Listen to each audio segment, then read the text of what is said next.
Good morning. Today we're looking at Genesis chapter 13, the whole chapter. We'll teach through the key moments of this chapter to help understand what God is showing about our faith, choices, and trust.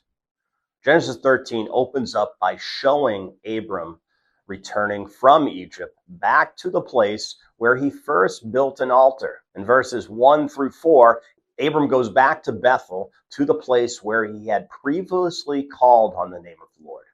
This is important because it shows restoration.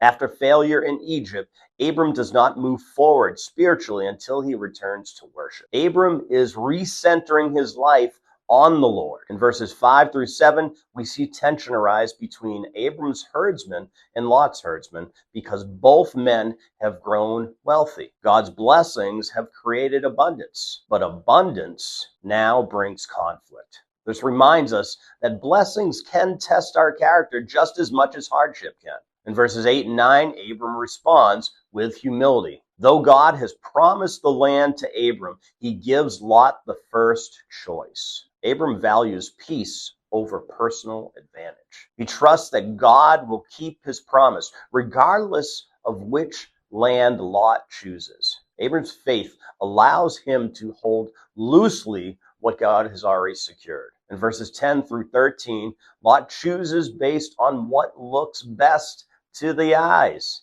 He sees the well-watered plains of Jordan and moves toward Sodom. The land appears prosperous, but Scripture immediately warns us that the men of Sodom were wicked.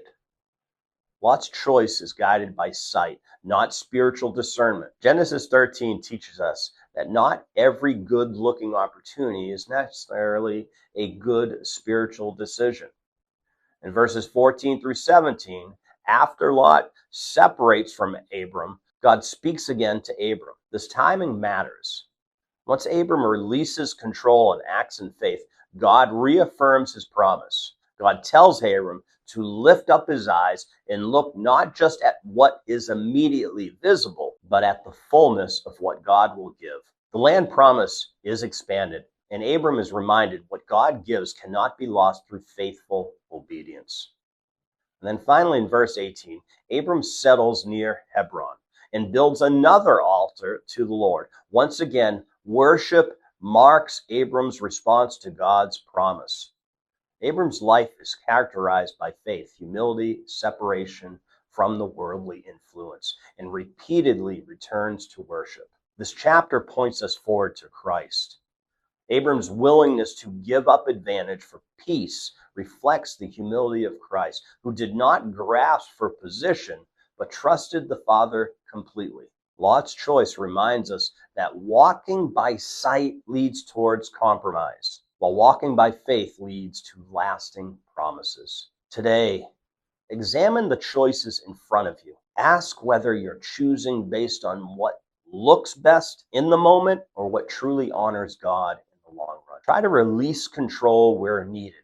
Trust God to keep his promise and return to worship as the center of your decision making. God bless.